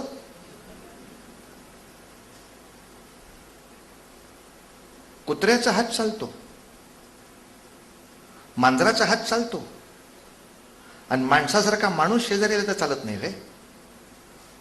बाबासाहेबांनी फार दुःखाने हे शब्द काढले की हिंदू धर्म सहिष्णू आहे, पण दुर्दैवाने तो परधर्माशी सहिष्णू आहे, आपल्या लोकांशी नाही. आमचे सगळे सहिष्णू आम्ही मुसलमानांशी किती चांगले वागतो ह्याचे कोडवे गात बसणार. आमचे सगळे सहिष्णू आम्ही ख्रिश्चनांशी किती चांगले वागतो ह्याचे कोडवे गात बसणार. अरे पण आपण हिंदू सहिष्णू असताना भारतामध्ये 8 कोटीची संख्या अस्पृश्य राहिली, लाज नाही वाटत आपल्या मनाला? कशासाठी अस्पृश्य? का स्पर्श करायचा नाही हा धर्म. आणि याच्या उलट ऋषी म्हणतात सगळ्यांना आपण एकत्र घेऊन जाऊ हा धर्म. संगच्छध्वम संवदध्वम सहनाववतु सहनौ भुनक्तु. आपण सगळे एका पंक्तीला बसूया, सहवीर्यं करवावहै. माझ्या पंक्तीला बसू नको रे, उठ. हा धर्म. सावरकरांनी रत्नागिरी पर्वामध्ये मुद्दाम आग्रहाने सगळ्या जातींची एक पंगत केली होती. काय माणसं चिडली होती तेव्हा. त्याच्यामध्ये जे कार्यकर्ते काम करायचे त्यांना घरी गेलं की आईबाप आंघोळ घालायचे. का? विचित्र काम करून आला म्हणून. ते कार्यकर्ते म्हणत, ओ तात्या काय रोज घरी गेलं की गार पाण्याने आंघोळ करावी लागते राव. आणि त्याला सावरकरांचं उत्तर इतकं छान होतं, अरे माझ्या मित्रांनो, काय एक घागरभर पाण्यात सगळ्या जातींची मैत्री होत असेल तर स्वस्त आहे. आणि पतित पावन मंदिर जेव्हा रत्नागिरीमध्ये सावरकरांनी बांधलं तेव्हा लोकांनी असा आक्षेप घेतला, तुम्ही अस्पृश्यांना देवळात घेताय आणि देवळाचं नाव म्हणतायत पतित पावन, म्हणजे अस्पृश्यांना तुम्ही पतित म्हणताय. खरं का खोटं? याला कोर्टातली अक्कल पाहिजे. पतितांना पावन करण्यासाठी तुमचं मंदिर आहे आणि तुम्ही अस्पृश्यांना मंदिरात घेता, म्हणजे अस्पृश्यांना पतित म्हणता नाही का? त्याला सावरकरांनी उत्तर इतकं छान दिलंय, बोलतीच बंद झाली सगळ्यांची. दुसऱ्याला जे पतित समजतात त्यांना मी पतित समजतो, त्यांना पावन करण्यासाठी माझं मंदिर आहे तिथे आलेलं. दुसऱ्याला जो कमी लायकीचा समजतो तो खरा पतित. भले त्याचं कार्यक्षेत्र भिन्न असेल पण तो त्या क्षेत्रात मोठा आहे ना रे, त्या क्षेत्रात मोठाच आहे. आता आद्य शंकराचार्यांच्या जीवनातला सुद्धा हा प्रसंग विदित आहे. अनेक लोकांना हा प्रसंग माहिती आहे की आचार्य होडीमध्ये बसले, गंगा पलीकडे जाऊन त्या मंदिरात प्रवचन करायचं असायचं आणि होडीतून जाता जाता त्या कोळ्याशी संवाद साधला. काय रे गुह का, काही संस्कृत येतं का नाही? नाही हो. जो पाव आयुष्य वाया गेलं रे, संस्कृतच येत नाही तुला. हो काय करणार तुम्ही आचार्य एवढी मोठी माणसं का, पण आमच्या सगळ्या कोळ्यांना संस्कृत मधलं मंत्रपुष्प आलं पाहिजे म्हणून येतच नाही. तुम्ही झोपडीत माशाचा वास येतो आणि धर्म बुडतो. कोळ्या शेजारी बसलं की धर्म जातो. आणि याच्या उलट वाल्मिकी कोळी समाजाचे असतात. व्यासांचा जन्म कोळ्याच्या पोटी होतो आणि त्यांचं व्यासपीठ सोळ्याचं असतं. काय विनोद आहे तोच कळत नाही. तुमचा म्हणजे काय, एकदा म्हणताय सगळ्यामध्ये एकच भगवंत भरलाय आणि भगवंत ज्याच्यात भरलाय तो शेजारी चालत नाही. पण जर शेजारी घेतलं तर काय होऊ शकतं आपल्याला कल्पना नाही काय होऊ शकतं. आज सर्व समावेशकत्व वाढवल्यानंतर आपल्याला कल्पना असेल किंवा नसेल, एक बातमी सांगतो. भारतामध्ये कित्येक राष्ट्रीय मुसलमान नावाचे गट आहेत. उज्जैनला आहे, इंदूरला आहे. जेव्हा वंदे मातरम म्हणणं इस्लामच्या विरुद्ध आहे असं मुसलमानांच्या काही लोकांनी फतवे काढले, तेव्हा या राष्ट्रीय मुसलमानांनी त्यांचे फतवे काढले की वंदे मातरम म्हटलं पाहिजे, ते देशगीत आहे. मशिदींसमोर उभं राहून त्यांनी वंदे मातरम म्हटलंय मुसलमानांनी. लक्षात घ्या, या घटना आहे. दुर्दैवाने ह्याला पाहिजे ती प्रसिद्धी मिळत नाही. नुसत्या मशिदींसमोर नाही, हे मुसलमान श्रीनगरला जाऊन वंदे मातरम गाऊन आले. या मुसलमानांचे सत्कार झालेत इंदोरमध्ये त्यासाठी की आम्ही राष्ट्रीय प्रवाहाशी प्रेमाने जो एकवटतो आहे. असे राष्ट्रीय मुसलमान शिवाजी राजांनी सुद्धा त्या काळामध्ये प्रचंड जमा केले होते. नूर बेग त्यांच्या पायदळाचा प्रमुख होता. काजी हैदर हा न्याय संस्थेवरती होता. तरी सुद्धा जेव्हा तिरुवन्नमलईपुरम नावाच्या गावात शिवाजी राजांना कळलं की इथे मंदिर पडून मशीद झाली आहे, तेव्हा त्यांनी तिथल्या सगळ्या मुसलमानांना सांगितलं, मशिदीला माझा कधीच विरोध नाही, पण दुसऱ्याच्या नाकावर टिचून मी मशीद बांधली हा आगाऊपणा करायचा असेल तर तो न्यायाच्या दृष्टीनं मला मान्य नाही, धर्माच्या दृष्टीनं मी नाही म्हणत आहे. प्रत्येकाला स्वाभिमानाने जगायचा हक्क देशात आहे, दुसऱ्याच्या डोक्यावर नाही नाचायचं. अशा वेळेला शिवाजी राजांनी सरकारी आज्ञाकडून दोन्ही मशिदी खाली उतरवल्या. तिथं पुन्हा शंकरांच्या देवळाची प्रतिष्ठापना केली. इतकं केल्यानंतर शिवाजी राजांच्या सैन्यातले जे 10% मुसलमान होते ते कोणीही त्यांना सोडून गेले नाहीत. त्यांनी दंगल केली नाही, आमच्या भावना दुखल्या म्हणून त्रास दिला नाही. मशीद पडली तरी मुसलमानांची भावना दुखली नाही. कल्पना करा प्रबोधन काय करू शकतं माणसाचं, प्रबोधन काय करू शकतं. या सगळ्या लोकांना एकत्र आणण्यासाठी आम्ही बसलो. आणि सावरकरांनी आणखीन एक घटना अशी सांगितली आहे की आपल्या दिल्लीच्या सिंहासनाला परक्यांचा जो पहिल्यांदा प्रचंड मोठा स्पर्श झाला, मोहम्मद घोरी दिल्लीच्या सिंहासनावर बसला. अशा वेळेला पृथ्वीराज चौहान नावाचा राजा तिथे राज्य करत होता. याच्या विरुद्ध फितुरी कुणी केली? त्याच्या सासऱ्याने, जयचंद राठोड. सावरकर म्हणतायत जयचंद राठोडनी पृथ्वीराजा विरुद्ध का फितुरी करावी? तर आता त्यांच्या धर्माच्या दृष्टीनं डोक्यात असं की पृथ्वीराज असला राजपूत तरी आमच्या योग्यतेचा नव्हे, तो कसा राज्यावर राहतो, घोरी चालेल, पण पृथ्वीराज हा आमच्या योग्यतेचा राजपूत नाही, त्याला खाली काढा. त्यासाठी मी परक्याच्या हाताला हात लावायला तयार आहे. सावरकर म्हणतात आमच्याकडे असा जयचंद परक्याच्या हाताला हात लावून मूर्खपणा करतो, त्याला धर्मातून बहिष्कृत केला असा एकही फतवा आमचा धर्माचार्य काढत नाहीत. आणि याच्या उलट शिवरात्रीचं व्रत मोडलं तर बहिष्काराचं तंत्र काढतायत. या शिवरात्र आणि एकादशीच्या तंत्रापेक्षा या देशाशी जो बेईमान होईल तो धर्मातनं बाहेर काढला जाईल. इतका जर धर्माचा आणि भूमीचा संबंध एकवटला असता, माझ्यापेक्षा तो कमी योग्यतेचा आहे म्हणून मी फितुरी करायला तयार होतो आणि परक्याला बोलवायला तयार होतोस. ती कथा अर्धवट राहिली तेवढी पूर्ण करतो. शंकराचार्य म्हणतात कोळ्या तुला संस्कृत येत नाही, हातल्या कायच्या पाव आयुष्य वाया गेलं. म्हणजे इतिहास भूगोल तरी येतो का? मला नाही हो, काय शिकवलोच नाही. भूगोल म्हणजे आता चंद्रावरनं तिथी ओळखतो तेवढंच. निम्मा आयुष्य वाया गेलं. मग कला संस्कृती वगैरे काही तुला जमते का? हो, कोळी नृत्य करतो म्हणलं मी पौर्णिमेला, पण त्याच्यापेक्षा काय फारसं माहिती नाही. पाऊण आयुष्य वाया गेलं. असं सगळं गणित चाललं असताना शेवटी कोळी म्हटला आचार्य, काय तुम्हाला पोहता येतं का? नाही. मग सगळं आयुष्य आपलं वाया गेलं. आता नदीच्या मध्यावर आपण येऊन उभं राहिलो. शेवटी व्यवहारामध्ये तोच मोठा होता. मला संस्कृत येते, मला संगीत येते, म्हणजे न येणारा कोळी खालचा आहे हे जेव्हा डोक्यात आलं, तिथं अधप्पात आला. तो खालचा कसा? तो नाही तर गंगेच्या पलीकडे जाऊ कसा? तुमचं सगळं आयुष्य वाया गेलं. म्हणजे मला सुद्धा काही लोकांनी हे सांगितलं होतं. NSSच्या कॅम्पसाठी आम्ही गावात जायचो, तेव्हा तिथला शेतकरी सांगायचा, आपले तुम्ही काय संगीतामध्ये पदवी घेतली वाटतं? मी MA केलं. हो का? संस्कृतमध्ये? हो, मी विद्या शिकलो आहे. वा. कम्प्युटर येतो? उत्तम. हो. आता इतकं सगळं तुम्हाला येतं म्हटल्यावर बैलगाडी चालवायला काय अवघड आहे?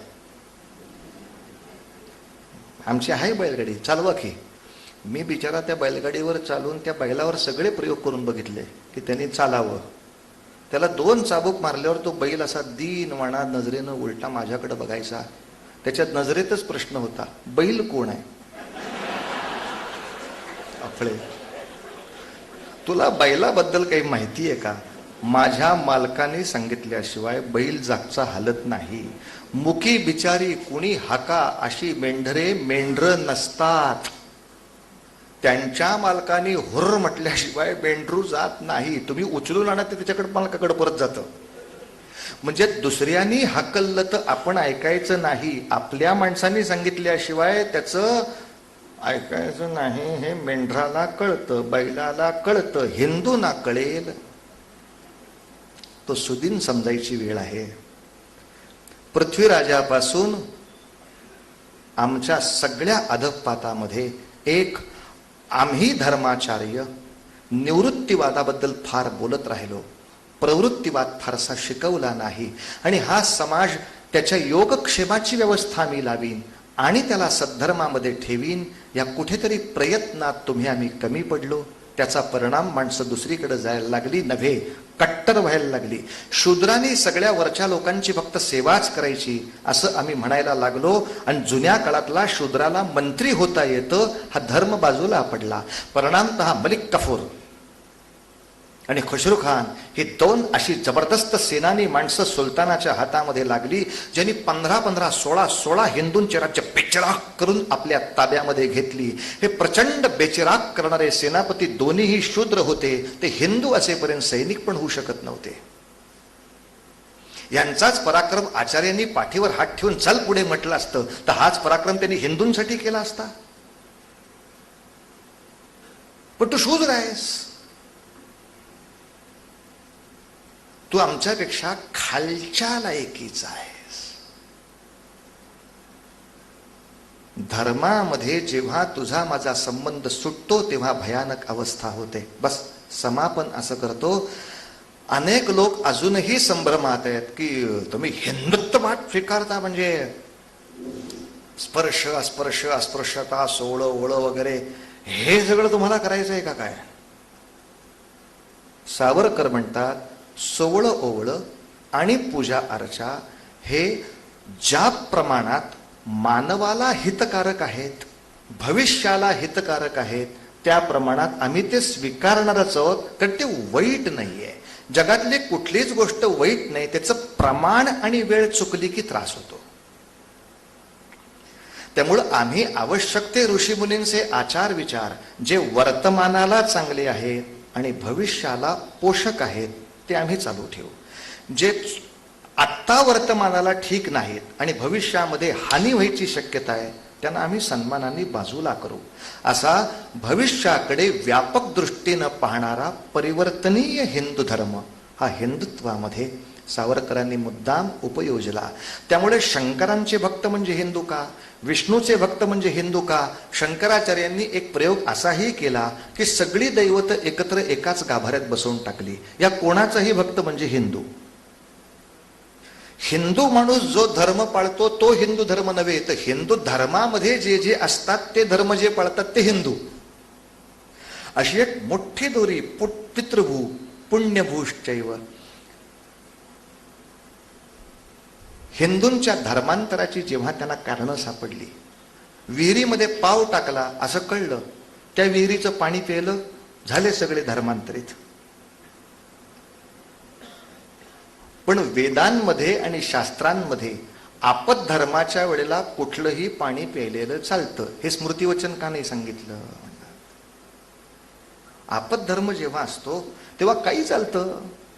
म्हणून तर अंदमानामध्ये कैद्यांचं जेव्हा धर्मांतर सुरू झालं तेव्हा सावरकरांनी कैद्यांसमोर सांगितलं होतं की हे बाकी धर्माचे लोक अन्नाला शिवतात, ते शिवल्यामुळे अन्न बाटलं असं म्हणतात, ते बाटलेलं अन्न तुम्ही खाल्लं की तुम्ही बाटाल अशी भीती दाखवतात.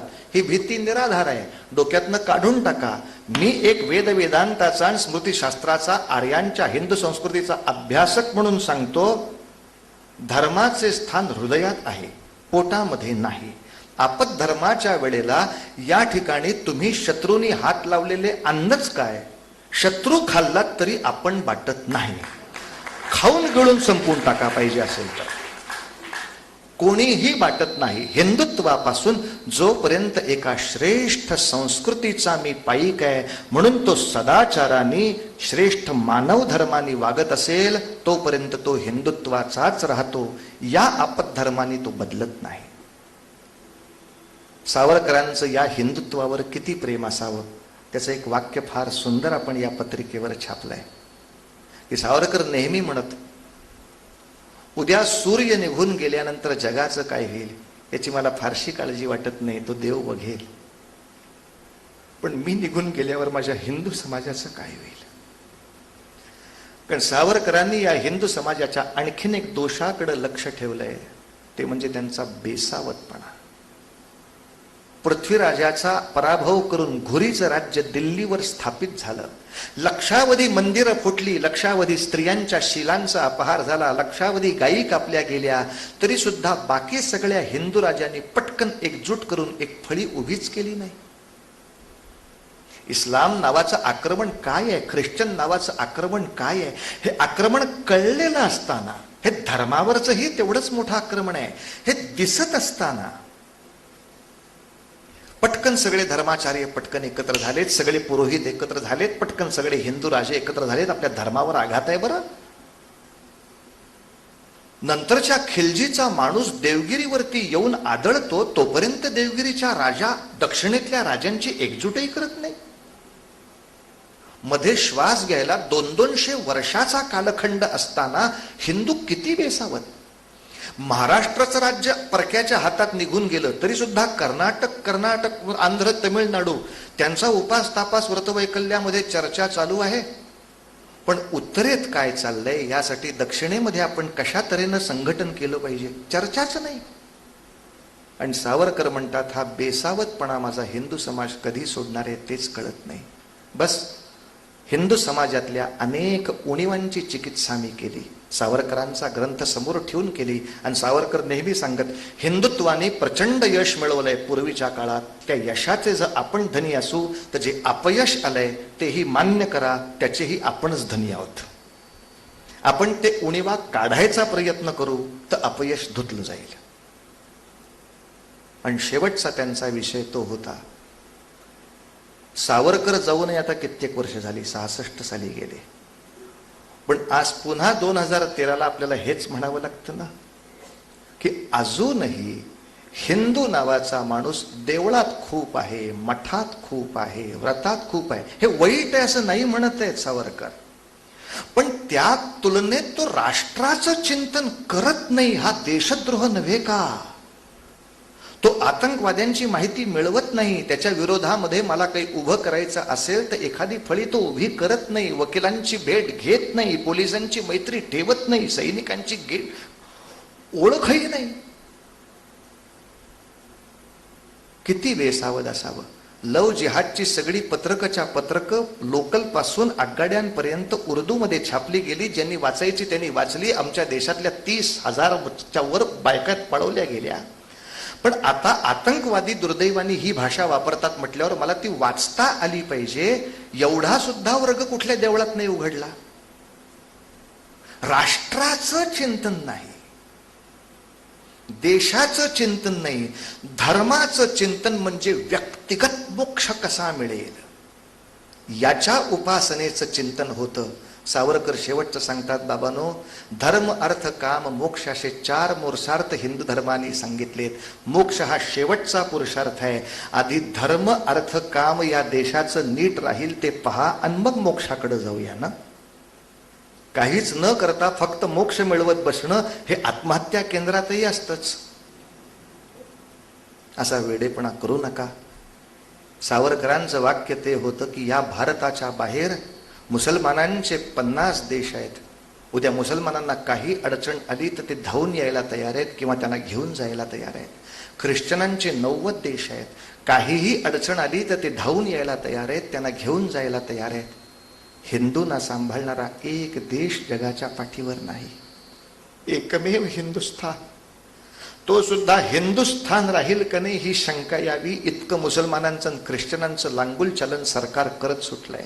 14ची निवडणूक डोळ्यासमोर धरून निम्मा देश विकायला काढल्यासारखा सगळ्यांच्या नावे विकायला काढला. प्रत्येक वेळेला अनुनयाची परिसीमा गाठावी इथपर्यंत उड्या मारायला सुरुवात झाली. पूर्वी सुलतान राज्य जिंकायचे आणि आपली नावं टाकायचे. आता हिंदूच स्वतः नागपूरचं स्टेशन तयार करतात आणि ताजुद्दीन बाबाच्या नावे करून टाका म्हणून म्हणायला सुरू करतात. का? हेडगेवारांचं नाव का नको? कुठल्याही संत महात्म्याचं संत पण कोणी अमान्य नाही करत, पण संतांच्या कार्यक्षेत्राला मर्यादा आहेत. ज्यांनी राष्ट्रीय कार्य केलं ते जास्त मोठे आहेत. ज्यांनी राष्ट्र एकत्र बांधायचा प्रयत्न केला त्यांच्या नावे नागपूर जास्त मोठं आहे. पण हेडगेवारांचं नाव काढलं, गोळवळकरांचं नाव काढलं, राष्ट्राचं चिंतन केलं की त्याला म्हणायचं जातीय, आणि जातीचं चिंतन केलं की त्यांना म्हणायचं राष्ट्रीय. असा महामूर्खपणा जगामध्ये होतोय, हिंदुस्थानात होतोय. चीन एका बाजूला आमचा प्रदेश गिळतोय, आतंकवाद दुसऱ्या बाजूला आम्हाला पोखरतोय, तरी हिंदूंच्या शाळांमध्ये स्वसंरक्षणाच्या शिक्षणासाठी प्राध्यापक तयार नाहीत, प्राचार्यांना दृष्टी येत नाही. अजूनही सगळे आचार्य एकत्र येऊन एक धर्माचार, एक प्रार्थना, एक आचार विचार सगळ्या हिंदूंपर्यंत पोचवायला काम भागत नाहीत. काही काम करणारी माणसं आहेत, नाही असं नाही म्हणणार, पण दुर्दैवाने अनेक अनेक अनेक ठिकाणी कुठे रामकृष्ण मिशन काम करतंय, कुठे विश्व हिंदू परिषद काम करते, कुठं अमुक गाडगेबाबांचं संस्थान काम करतंय, कुठं तुकडोजी महाराजांचं करतंय, पण दुर्दैवाने ते सगळे एक एकटे करतायत. ह्या सगळ्यांचं अंतर्गत काहीही सूत्र लिंकिंग न झाल्यामुळे ह्यांची सगळ्या सामाजिक संघटनांची शक्ती एकत्र झाल्यावर जे मिशनरी वर्क होईल ते दुर्दैवाने होत नाही. प्रत्येक फक्त धरणातलं पाणी वेगवेगळं दिसत राहतं. यांना एक समान सूत्रांनी, पुन्हा हिंदुत्वाच्या प्रेमाच्या सूत्रांनी बांधणारा धागा पुन्हा एकदा पुनरुज्जीवित व्हावा. आणि कृण्वन्तो विश्वम आर्यम या पद्धतीनं आज समोर असलेला हिंदू समाज पुन्हा एकदा व्यापक डोक्याचा, अनेकांना सामावून मी सद्गुणी आणि सज्जन करीन या तऱ्हेचा, इतरांची मैत्री तोडून टाकून व्यक्तिगत मोक्षाच्या मागे न धावता सामाजिक सेवेमध्ये भगवंताची सेवा बघीन या तऱ्हेचा, आपल्याला आवश्यक असलेली व्रतवैकल्य उपासना आणि त्याच्या बरोबरीनं त्याच्यापेक्षा जास्त राष्ट्राची चिंता करून वेळप्रसंगी शस्त्र उचलायला समर्थ होणारा असा हिंदू समाज पुढचा होत राहावा. हे हिंदुत्व, हे मानवत्व, हे बंधुत्व, हे आर्यत्व अबाधित राहावं यासाठी सावरकर आणि हिंदुत्व याच्याबद्दलचे काही शब्द आपल्या समोर थोडे धीटपणे सांगण्याचा प्रयत्न केला. थोडं कडू वाटलं असेल, क्षमा करा. पण आता या कडवटपणाला पर्याय राहिला नाही म्हणून शेवटी वाईटपणा घेऊन बोलावं लागतं. तेव्हा किमान माझी भारतीय भाषा, भारतीय वेश, भारतीय वेद, भारतीय संस्कृती, भारतीय देवादिक या सगळ्यांच्या बद्दल योग्य आदर माझ्या समाजात राहील आणि सगळ्यांचा एक भाव त्या देशासाठी कायम राहील. त्यासाठी वाटेल त्या शौर्याला माणूस पुढचा तयार होईल. असे पुन्हा हिंदुत्व बांधूया, करूया, उभवूया. अखिल हिंद विजय ध्वज उभवूया पुन्हा, ध्वज तो लढवूया पुन्हा. पुढती नेम काही ढळला, ध्वज जरी करातून गळला. उचलूया पुनरपि प्राणा लावुनी पणा अखिल हिंदू विजय ध्वज उभवूया पुन्हा ध्वज तो लढवूया पुन्हा. धन्यवाद.